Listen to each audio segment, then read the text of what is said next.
சத்தியம் நீதான் சகலமும் நீதான் நித்தியம் என்னில் நிலைப்பவன் நீதான் அருணாச்சலா உனை நாடினேன் அருணாச்சலா உனை நாடினேன் சிவலீலை செய்யாமல் சிறு ஏனையாட்கொள்ள சிறிதேனும் தயவோடு அருள்வாயப்பா சிறிதேனும் தயவோடு அருள்வாயப்பா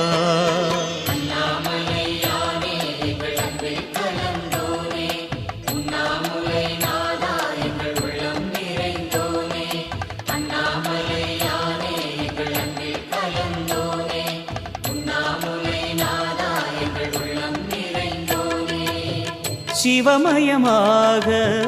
தெரிகிறதே சிந்தையில் சிவயோகம் வருகிறது